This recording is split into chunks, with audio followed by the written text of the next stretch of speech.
नहीं नहीं, वो बात उनका तर्क है ना, मैं बताऊं ना आपको कि उसका तर्क ये है कि कुछ ऐसे पदार्थ होते हैं जो चाहे दुनिया में आप जो भी खा रहे हो वो बिना वायरस का ही नहीं। अभी सूक्ष्मदर्शी उठा करके देखो, पूरा सब कुछ सब में जीव ही दिखाई देगा। परंतु ईश्वर ने, अब क्या है, वो सेल है, तो सेल में गति होती है ना। उपनिषदों में क्या कहा गया है, सेल में गति होता है। आज का आधुनिक विज्ञान उसको कहता है, उपनिषदों में कहा गया है कि हर एक कण में गति है। ठीक है, उपनिषदों में ये कहा गया कि हर एक कण में एक गति होती है।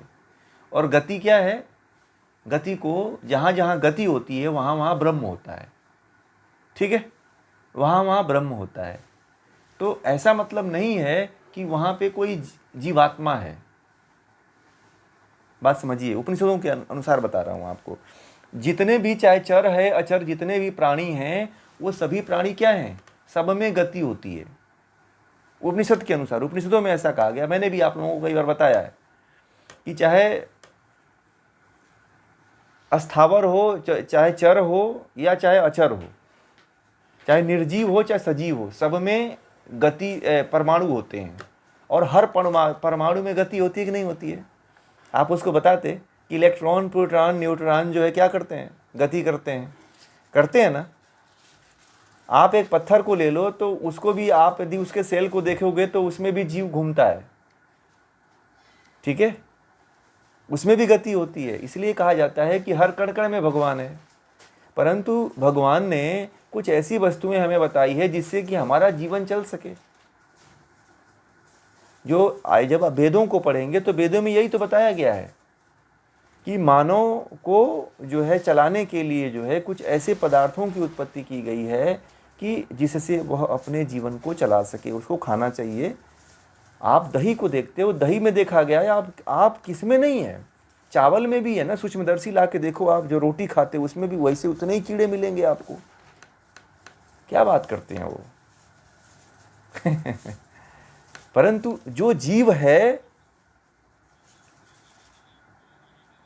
नहीं नहीं, प्योर वेजिटेरियन का मतलब उसमें आत्मा नहीं है ना। आप समझिए एक बात मैं क्या कह रहा हूं, वो ब्रह्म की शक्ति है। जैसे हर कण में जीव होता है, ब्रह्म की शक्ति होती है, हर एक सेल में ब्रह्म है, तो वो ब्रह्म की शक्ति है, न कि वो जीव है। बात समझ रहे हैं, वो जीव नहीं है, वो जीवात्मा उसके अंदर नहीं आ सकती है ना। आप दही के अंदर जीवात्मा किसको कहते हैं, जिसमें सुख हो, दुख हो, ठीक है ना, जिसमें चेष्टा हो, जिसमें इच्छा हो, जिसमें द्वेष हो, वह उसको जीवात्मा कहा जाता है। तो दही में सब है क्या गुण बताइए। जिनको नहीं पता है वास्तव में कि जीवात्मा किसको कहते हैं, वही लोग ये बातें करेंगे ना। जीवात्मा केवल उसमें रह सकती है जिसमें सुख दुख हो। तो दही में सुख दुख होता है क्या, आप बताओ, बताओ आप। नहीं होता है ना दही में। तो आप बैक्टीरिया, तो आप मिट्टी को भी उठा लो ना, तो उसमें बैक्टीरिया है। तो इसको क्या कहा गया, इसको कहा गया कि यही जो है ब्रह्म की शक्ति है। तो हर कण में ब्रह्म की शक्ति है। परंतु क्या मिट्टी में जीवात्मा थोड़ी रहती है, बताओ आप। जब व्यक्ति मर जाता है, जब उसकी लाश आपके रखी रहती है, तो लाश में क्या कीटाणु नहीं होते हैं। परंतु क्या लाश को हम यूज करते हैं, लाश खड़ी होकर चलती है, नहीं चलती है ना। तो वैसे ही दही है, वैसे मिट्टी है, वैसे लाश है। परंतु उसमें से जीवात्मा निकल गई। अब जीवात्मा निकल गई तो फिर उसका अस्तित्व तो खत्म हो गया। जिसमें जीवात्मा है उसको मत मारिए, उसका पाप है। ये जो लोग कहते हैं ना कि दही मत खाओ, फल मत खाओ, सब्जी मत खाओ, इसमें भी जीव, ये कुतर्क है। उनको ये नहीं पता है कि उसमें ब्रह्म की शक्ति है। जीवात्मा का तात्पर्य है, न्याय दर्शन आप जब आप लोग पढ़ेंगे ना, तब आपको पता चलेगा कि जीवात्मा किसको कहते हैं। ठीक है, जीवात्मा की, एक मिनट शांत रहिएगा, बाद में लास्ट में पूछिएगा, मैं पूरा क्लियर कर लूँ इसको। तो वो जो है वो बैक्टीरिया तो आप मिट्टी में भी देखोगे, जो लाश है ना, जला के राख कर दोगे ना, उसमें भी है वो बैक्टीरिया, वैसे ही दिखाई देगा। परंतु उसमें जीवात्मा थोड़ी है। जीवात्मा का एक गुण होता है कि उसमें इच्छा होता है, द्वेष होता है, सुख दुख होता है, उसके अंदर इतना गुण होता है, तो उसको जीवात्मा कहा जाता है। परंतु न मिट्टी में ये गुण होता है, न फल में ये गुण होता है, न सब्जी में ये गुण होता है, न दही में गुण होता है, न दूध में होता है। ठीक है, ये ब्रह्म जो है जीवात्मा को भोजन के लिए बनाया है, किसी जीव को मारने के लिए थोड़ी बनाया है। परंतु एक बकरी में इच्छा होता है, द्वेष होता है, कष्ट होता है, दुख होता है, उसको पीड़ा होती है, इसलिए नहीं खाना चाहिए। उनको क्या पता है, वो लोग पढ़े ही नहीं है तो क्या जानेंगे भाई। उनको तो मैं काले शिक्षा का थोड़ा मोड़ा ज्ञान उनको पता है। मैं आप लोगों को बता रहा हूँ ना कि जीवात्मा किसको कहते हैं और जीव किसको कहते हैं। जो लोग कहते हैं कि पेड़ पौधे में गति है, आप मिट्टी को उठा लो उसमें भी गति है, कंकड़ पत्थर को उठा लो उसमें भी गति है, आप सूक्ष्मदर्शी उसे उठा के देखो, मैंने इसका बहुत शोध किया है। संसार के हर एक कण कण में गति है, आप क्या बात करते हैं। ठीक है, आप जिसको हीरा कहते हो ना, हीरा सबसे कठोर धातु मानी जाती है, सब दुनिया की सबसे कठोर धातु मानी जाती है। आप हीरा को भी देखोगे ना तो उसमें भी गति होती है। ठीक है, तो वो भी जीव से बना, वो जीव नहीं है, वो ब्रह्म की शक्ति है, कि जिसे कहा गया है कि ब्रह्म जो है सर्वत्र व्याप्त है, सर्वव्यापी, इसीलिए ब्रह्म को कहा गया है। यहीं से तो आस्तिकता शुरू होती है। नास्तिकता वालों की, जो नास्तिक होते हैं उनकी पोल खुल जाती है, वो भाग जाते हैं, फिर खड़े नहीं होते हैं वो। आज समझ में आ गई? अब क्लियर हुआ कि नहीं आपको? कंफर्म हो गया? आप समझ में आ गई बात? वो बैक्टीरिया देखिए, वो बैक्टीरिया जो आजकल के, जो आज का जो साइंस जिसको बैक्टीरिया कहता है, उसको जो है कण कण में गति कहा जाता है, मूवमेंट कहा जाता है। अध्यात्म की भाषा में उसको गति कहते हैं, वह जीव नहीं होता है। जैसे कि आप ईसावास्य उपनिषद पढ़ेंगे ना, अभी आप लोग पढ़े ही नहीं है ना ईसावास्य उपनिषद। ईसावास्य उपनिषद जब आप शुरू करेंगे तो आप लोगों को उस समय बताएंगे कि उसमें क्या है। वो कहते हैं कि हर एक संसार के हर एक कण कण में गति है, और जहाँ जहाँ पे जगत है, चाहे पत्थर में चले जाओ, चाहे बर्फीले ध्रुव, उत्तरी ध्रुव पे, दक्षिणी ध्रुव पे चले जाओ, वहाँ पे जो पत्थर हैं, पहाड़ हैं, नदी हैं, ग्लेशियर हैं, उसमें भी गति है। यहाँ तक कि जो लाश खत्म हो जाती है उसमें भी गति होती रहती है। आप देखिएगा, कोई मर जाता है ना तो उसमें भी कीड़े चलते हैं, तो वो कीड़े नहीं होते हैं, वो गति होती है। जो परमाणु होते हैं, जो अणु होते हैं, वो प्रकृति के मूल कण होते हैं, इसमें गति होती है। आप लोग तो दर्शन पढ़ने वाले हो, तो आपको ये पता होना चाहिए कि ये प्रकृति जो होती है, जो उसके मूल कण होते हैं, वो गति करते रहते हैं आपस में। और भौतिक विज्ञान तो इतना सभी लोग पढ़े हो, फिजिक्स आप लोग, कि इलेक्ट्रॉन प्रोटॉन अपनी कक्षा में गति करते रहते हैं। करते हैं कि नहीं करते हैं आप लोग? ये तो इतना तो सब लोग जानते हैं, क्लास 6 7 में आप लोगों को फिजिक्स में इतना पढ़ाया गया है, इलेक्ट्रॉन प्रोटॉन और न्यूट्रॉन, इतना तो सबको पता है ना। परंतु वो जीव थोड़ी होते हैं। आज का विज्ञान उसको जीव क्यों नहीं कहता है भाई? अब उसको आधुनिक विज्ञान कहता है वायरस, परंतु वो वायरस नहीं होता है, आपको ये बता दूं। आध्यात्म की भाषा में उसे वायरस नहीं कहा जाता है। ये बहुत महत्वपूर्ण बात आप लोगों को कह रहा हूँ, ये कहीं नहीं आपको मिलेगा। जब अध्यात्म आप लोग जानोगे, दर्शनों को पढ़ोगे, वेदों को पढ़ोगे, तब आपको पता चलेगा ये बात। नहीं तो दुनिया के लोग यही तर्क देते हैं कि आप देखो, जैसे अंडा है तो अंडे से जीव बनता है ना। 10 दिन मुर्गी बैठ गई, 20 दिन बैठ जाती है तो जीव पैदा हो जाता है उसमें, तो कैसे वो शाकाहारी हो गया? और ये बात आती है कि पहले मुर्गी आया कि अंडा आया, तो क्या आया पहले?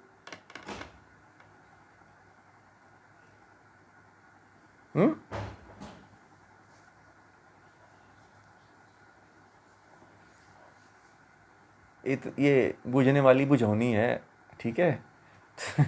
तो इसको बूझते रहिएगा, समझते रहिएगा, परंतु जो मैं कहना चाहता हूं आज के बाद इसको समझिएगा। ये बहुत महत्वपूर्ण बात मैं कह रहा हूं कि वो हर कण में गति होती है। उस कण की गति को ये लोग कह देते हैं कि जीव है, बैक्टीरिया है। ठीक है, बैक्टीरिया तो राख में होती है, जो जल करके अग्नि में लावा को उठा लो ना, लावा के राख को।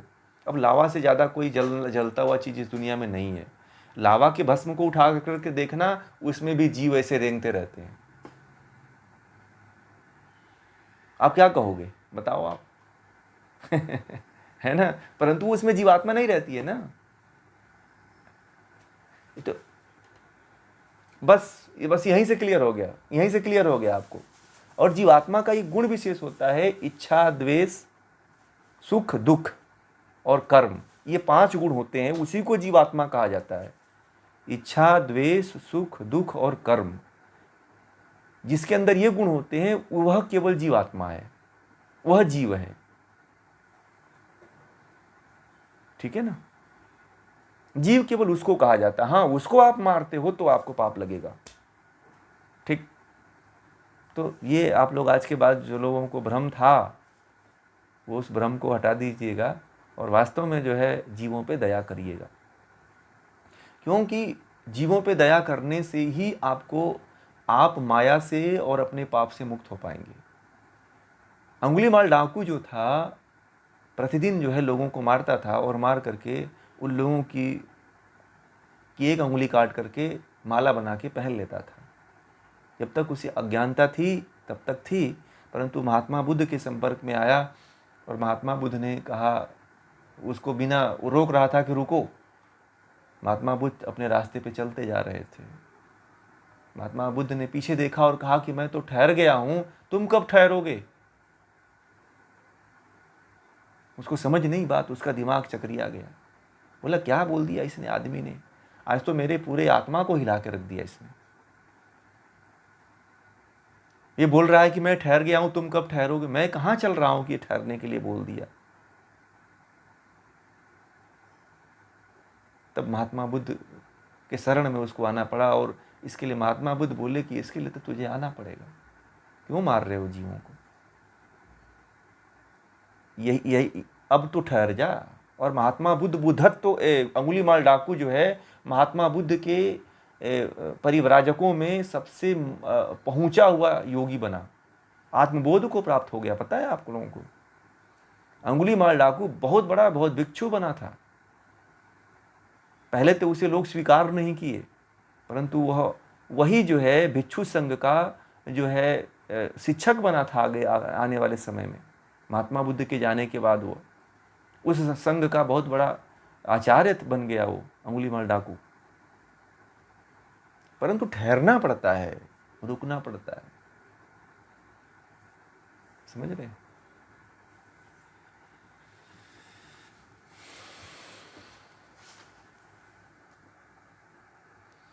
ये बहुत लोग ऐसे कहते हैं, तर्क जो देते हैं ना लोग, उनको आप केवल उपनिषद से समझा दीजिएगा। हमारे देश में क्या है कि कोई वेद को और उपनिषदों को कोई पढ़ता ही नहीं है। ठीक है, और ये जो है पूरे दुनिया में, पूरे भारत में एक ही एक ही कुतर्क फैलाया गया है कि सब में जीव है। अरे तो मुर्दे में भी तो जीव है, तो मुर्दे में जाके मुर्दे की राख को लेकर के आओ, उतना ही जीव मिलेगा जितना दही में है, तो उसको जीव कहोगे क्या तुम।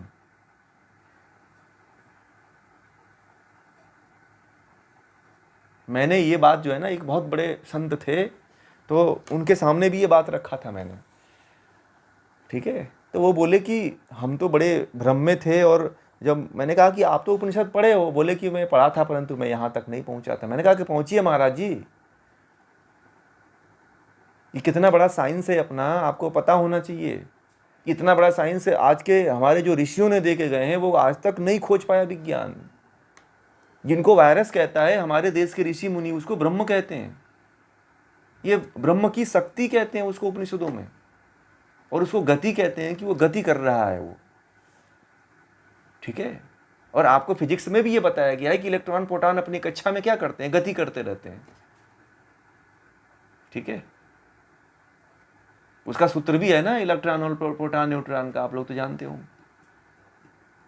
आज पढ़िएगा उसको खोज करके, उस पर क्या नाम है, आप गूगल पे सर्च मार के देखिए इलेक्ट्रॉन प्रोटॉन क्या करता है, गति करता है, अपनी कक्षा में गति करता रहता है।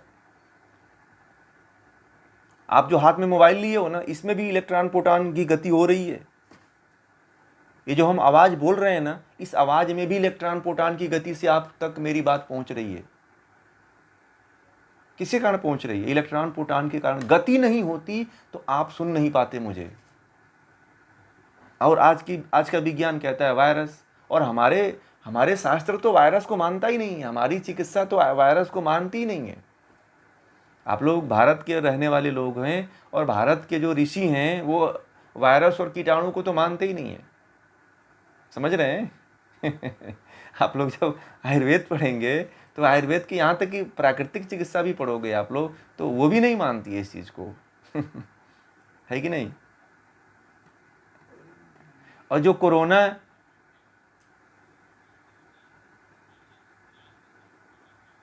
हाँ, कोई नहीं, वो तो फिर आपको भ्रम में डाल देंगे, आपको ऐसी तर्क देंगे, ऐसे तर्क देंगे कि आप विचलित हो जाओगे।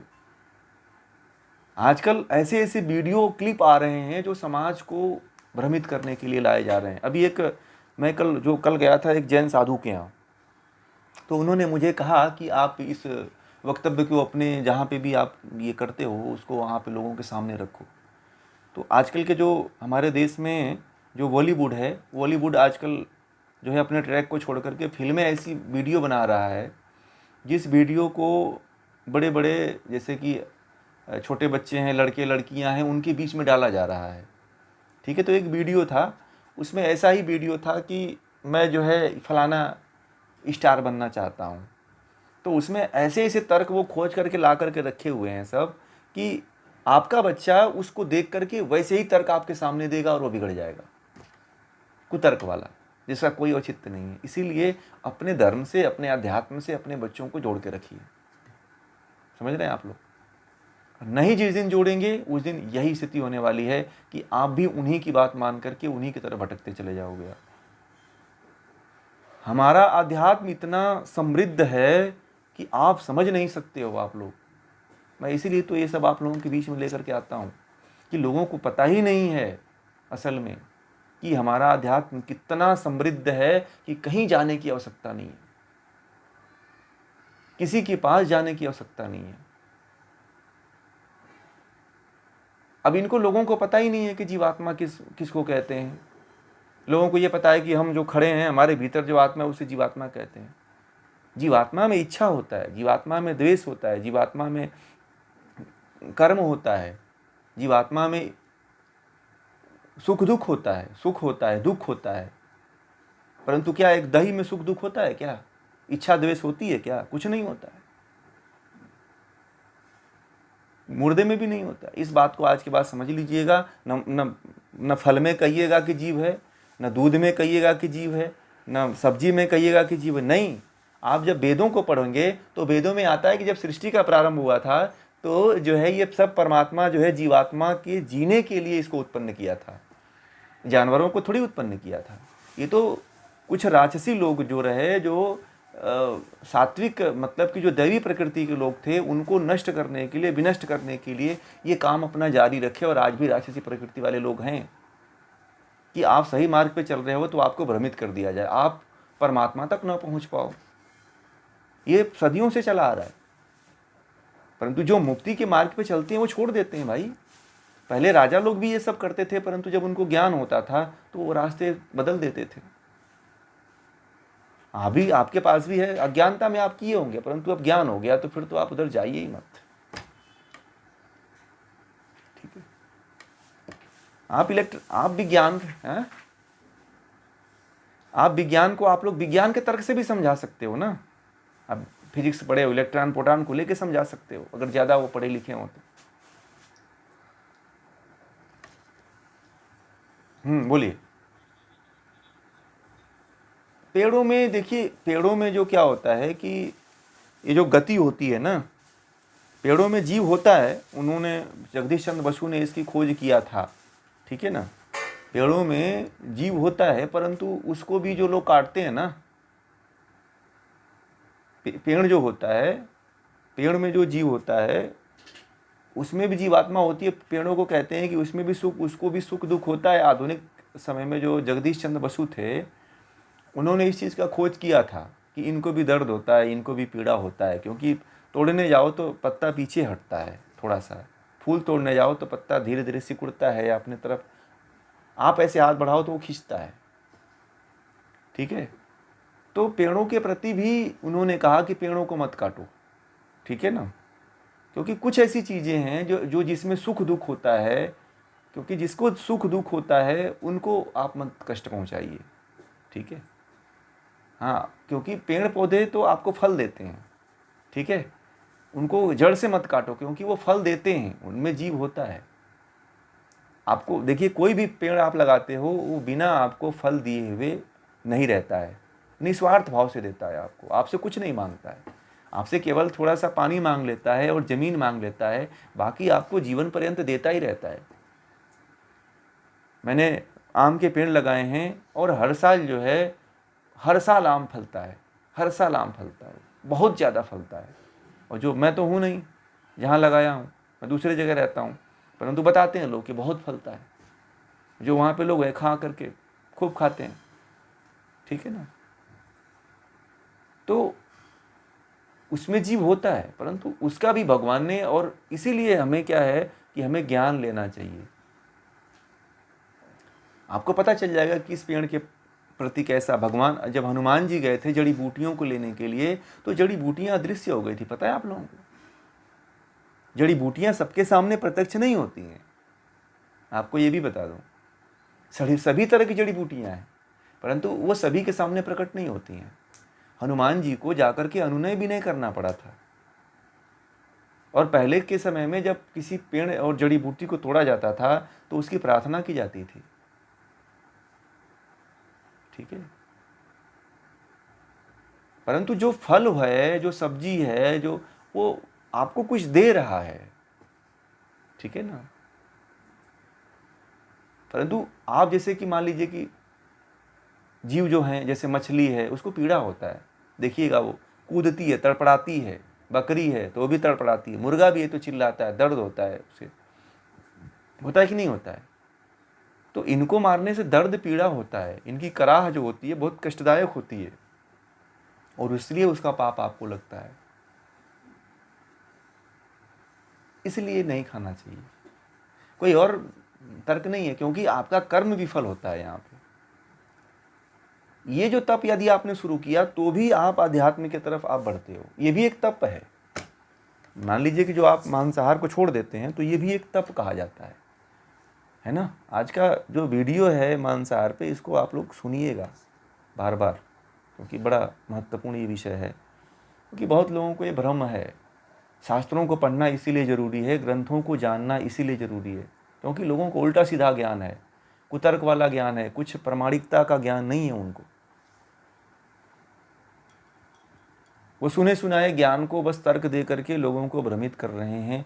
और हमारे देश के बहुत से लोग, हम लोग श्रेष्ठ कहे जाते हैं, आर्य कहे जाते हैं, भारत के जो लोग जितने लोग हैं वो श्रेष्ठ कहे जाते हैं। श्रेष्ठ इसीलिए कहे जाते हैं कि भारत के लोग जो है हमेशा जो है आध्यात्म के पथ पे चले हुए हैं, और ऐसे वो लोग पथ का चयन किए जिससे वो सब कुछ प्राप्त कर लेते थे। तो इसी चीज़ को उन्होंने नष्ट करने के लिए भारतीय परंपरा में बहुत से ऐसे लोग आए जो इसको नष्ट करने का प्रयास किए, उस समय भी थे और आज भी हैं।